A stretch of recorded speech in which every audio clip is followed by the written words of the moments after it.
Thanks so much. Really excited to be here tonight. Appreciate everybody coming out.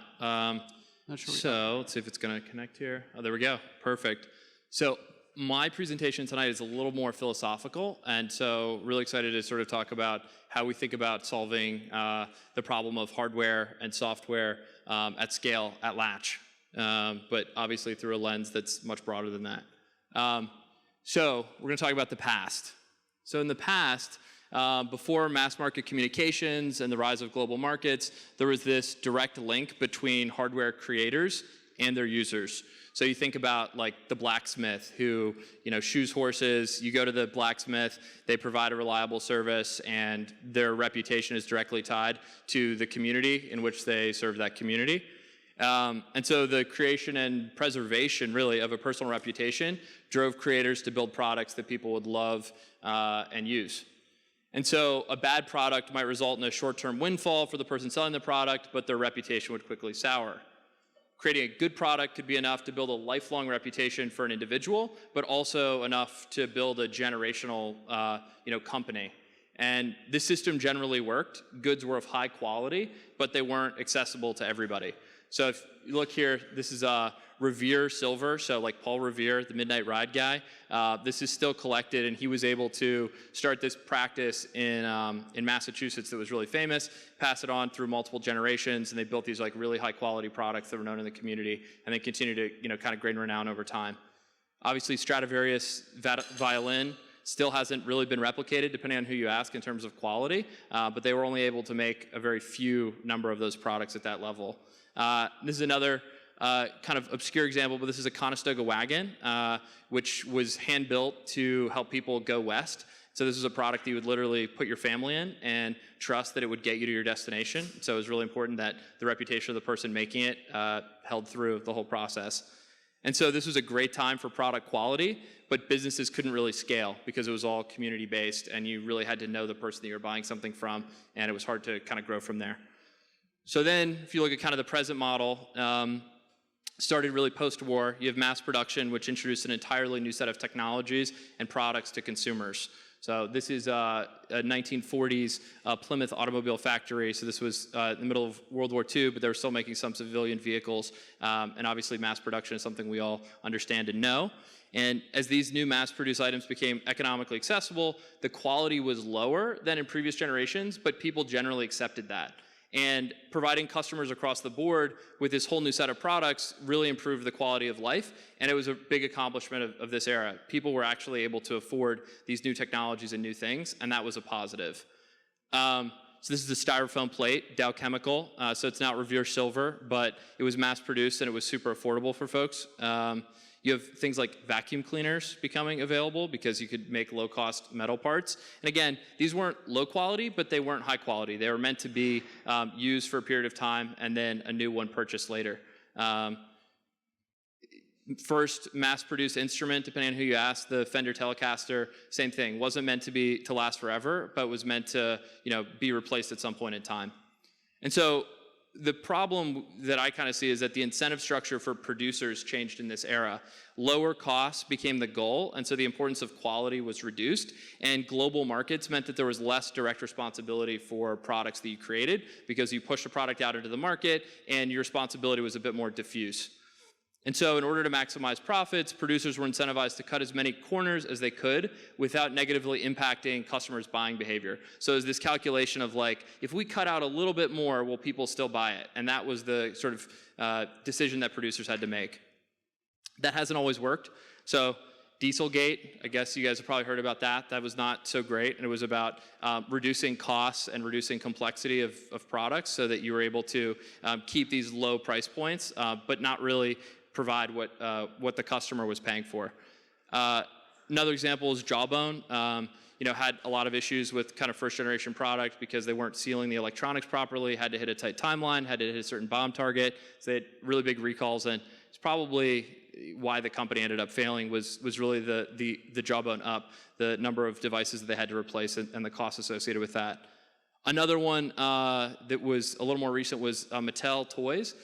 So they found out that a huge number of toys, I believe it was millions of toys actually, had lead paint on them and had actually been made in factories that had lead paint because they had outsourced so much of their supply chain that they didn't have transparency on the materials that were actually going to the product. And so obviously lead paint is not so great for kids' toys. And so this psychology of disposability and of cutting corners hasn't let creators build the best possible products as they keep a constant eye towards the replacement cycle and point of sale profits. And so I'm not a cynic. I'm really not. Like, better technologies become available to consumers when they're willing to pay for them. And if we see, yesterday with the iPhone, I'm a huge Apple fanboy, and I think it's crazy that people are going to pay $1,000 for a cell phone in one way. It seems totally impossible, but if you look at what those technologies cost and you look at the margin structure and the way that Apple business works, it seems kind of reasonable. And if you look at what Samsung is doing and others are doing, everyone's kind of in that same price bucket if you want an OLED display and all of these other hardware components that are going to that product. It's just the reality of it. But the kind of question that we've been asking is there another way of doing this? So, talking about the future, we see really a new opportunity, and that's to look at where the incentives lie for both customers but also for producers of these types of products. So customers want products that are going to last a long time and provide affordable, long-term, and consistent value. That's what customers have always wanted. Producers want something that will maximize the capabilities of the product but also maximize profits. And so we see a world where creators are incentivized to build high quality and long-lasting products as a form of pure self-interest. So this isn't altruism, this isn't about baking something great just to make it great, it's about rational self-interest and looking at ways to incentivize companies to behave this way. And the way that we see this working is finding a business model where users pay for the ongoing utility of the device, and that is really what aligns everyone's interest in the same way. If a customer is willing to pay for this ongoing type of service, the provider is incentivized to get paid for that ongoing service. There's an alignment of interest and alignment of values. And so this isn't razor blade and razor or printer and ink. This is really different. So in a razor blade model, you're still incentivized to try to sell more razor blades. So there's still this trade-off. Printer and ink, same thing. It's a different model that we're talking about. This is something new. And what it means is that you pair high quality, long-lasting hardware. So something like this. This is a trusty Audi A4 that is a great piece of engineering. Or something like this. This is the desktop metal 3D printer. Something like this. This is the Latch M series lock, paired with simple and powerful software. So it's combining this really high quality, long-lasting hardware with software that enables it to work for a long period of time, provide utility over a long period of time. So with Silvercar, you're able to fractionally purchase time in one of those high-quality devices, and Audi's able to monetize that asset over time. And they're actually incentivized to keep that car on the road for as long as possible because they're able to get marginal income the longer that product works without any maintenance issues. Same thing with Desktop Metal. You rent the printer and you have the printer sitting in your office. It costs Desktop Metal out of their margin every month if they have to go out and service the printer. So they're incentivized to make things that work for a super long time. And this is our management console for Latch. With Latch, users are incentivized to have this really simple way to manage all their users digitally. And as long as our products continue to work in the field, they continue to have the ability to manage their users remotely in a super simple way.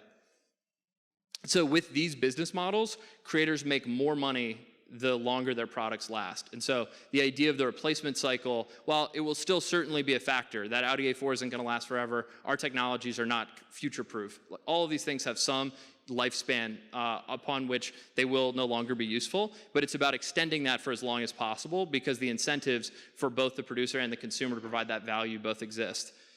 And so we think we're at a really unique moment in time where software, again, enables this real-time connection between creators and customers, and you can have this interaction where somebody is saying, every month, is this product continuing to provide the utility with which it's supposed to be providing me the utility? And this directly influences the design decisions we make at Latch because we're getting to look at longer time horizons when we're in the product development process.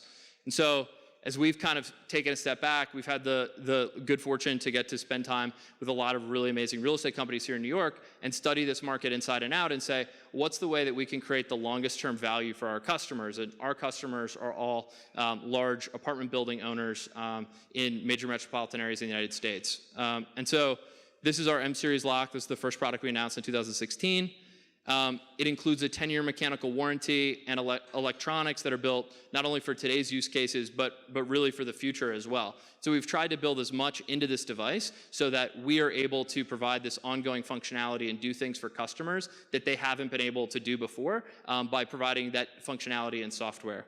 And we get paid, depending on the contract length, we get paid about $5 per lock per month to manage everything that needs to happen at that door. And so no matter what happens, our incentive is to keep that hardware functioning for as long as possible and in as simple a way as possible for the customer. So we've thought about the future and what we needed to include in this device for the past 4 years. We actually went through a 4-year development cycle for our products, which is a long time to think about locks, and it was really difficult. But we ended up being able to put something together that we're really proud of. So this module is kind of at the core of all of our devices. It has Bluetooth, it has NFC, it has a touchscreen, it has a wide-angle camera, so you can take photos of guests that are coming to your door. It has an LED backlight to let the user know what's going on. And this complete technology module includes a lot of capabilities that we haven't even yet activated, but we've baked in extra functionality than what we could even do today due to limitations in firmware, limitations in our engineering capacity, so that we can continue to provide ongoing value to our customers over time. And so, again, the longer the product works without any issues, the longer we get paid to provide service to the customer.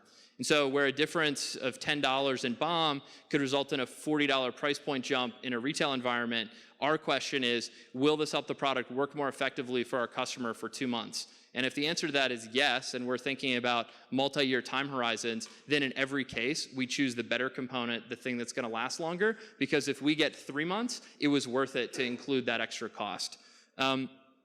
And so we think it's a really, really, really exciting way to think about product development. And so it's something that I think as people look at new hardware business models, thinking about how they can align customer incentives is really, really important. It provides a new opportunity for high quality and affordable products to be out there that reward both the producer and the customer over time. And we think that's a really powerful thing. And it's not just powerful for the individual interaction between the producer and the consumer, but it's important for the environment and things like that. And if you can make one product last for a longer period of time, the idea of fewer, better things becomes really powerful when you look at a bunch of devices operating with that kind of model in place.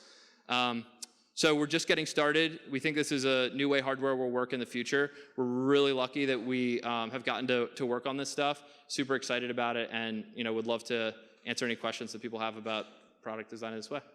Thanks. Very cool, thank you. So maybe for more context, maybe a few words about the history of the company. When did you guys start? What did you do before? What led you to do this? Yeah, for sure. So I used to work at Apple, love hardware, software, interactions, and when I left Apple, I started a company in smart metering. So we were doing electricity monitoring in emerging markets. We found this sort of B2B2C business model where we were able to work with utilities, but also work with customers. And I just really fell in love with this kind of business model. And that company ended up failing, but it was a really good and cheap lesson. We'd raised an angel round. It ended up falling apart, and it was we got to learn a lot of things and fail quickly.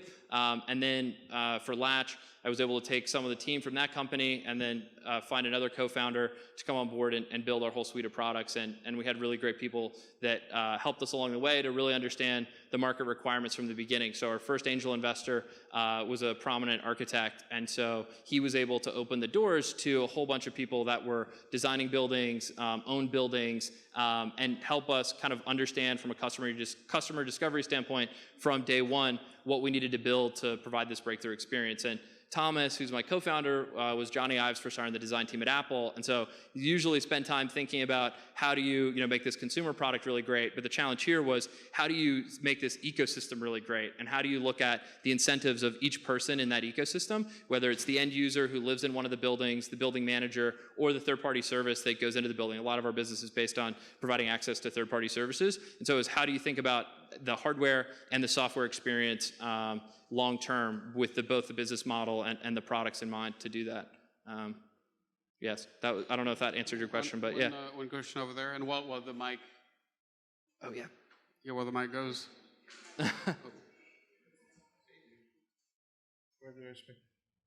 You showed the example like very recently that you're trying to create something for years ahead, and you gave an example of something with electronic part of that. That doesn't sound very reasonable, because probably anything that connected to electronics in half a year will be completely obsolete.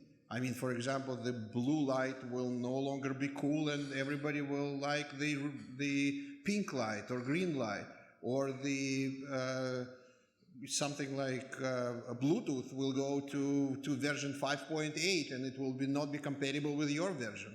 How can you ensure that? I mean, this is pretty uninsurable.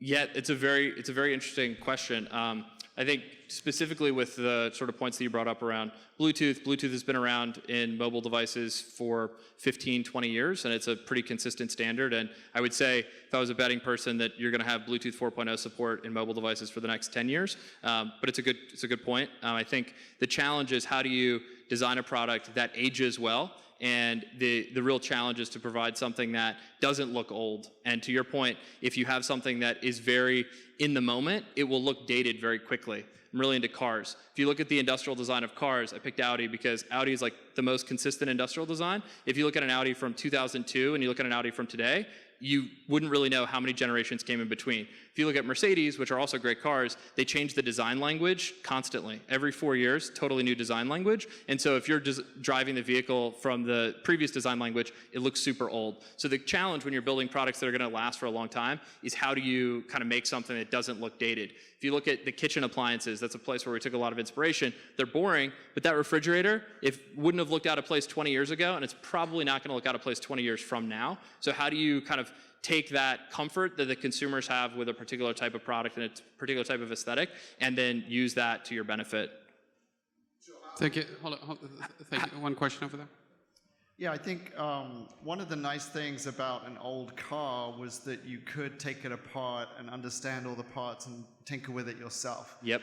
So are you following that philosophy with the Latch, or is it like a closed system that only you guys have access to? Because I think that impacts like our ability to maintain a product over time. For sure. So all of our products need to be professionally maintained, and so we don't have user replaceability in the product. And I think there's definitely a philosophical difference there. I think the reality is that if you look at all of these attempts at modular smartphones and modular electronics, it's just really difficult. And I think maybe there's a point in the future where you can make some of these things modular.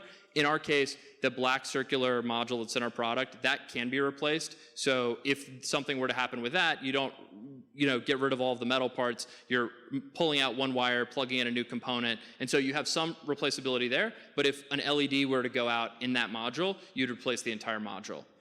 And so part of the challenge is how do you pick the components that are rated for really long life? And so you're looking at automotive grade components and things like that, where the failure rates are much lower. But you have to pay a lot more for that, and that's kind of the trade-off. Great.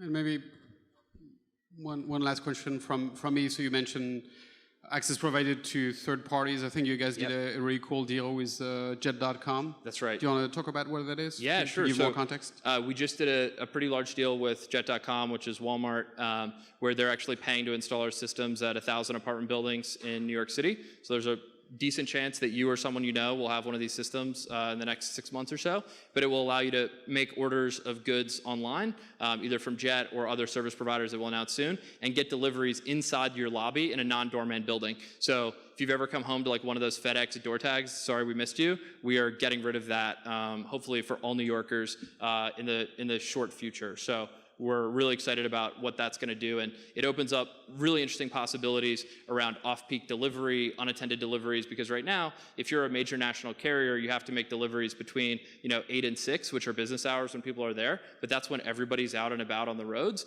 And so if you're able to shift those deliveries in that timeline to lower frequency or lower traffic points of the day, there's actually big environmental savings and also new customer experiences that you can enable. So that's a new partnership we just announced. We're super excited about. All right, very cool. Thanks, man. On that note, thank you so much. Yeah. This is great.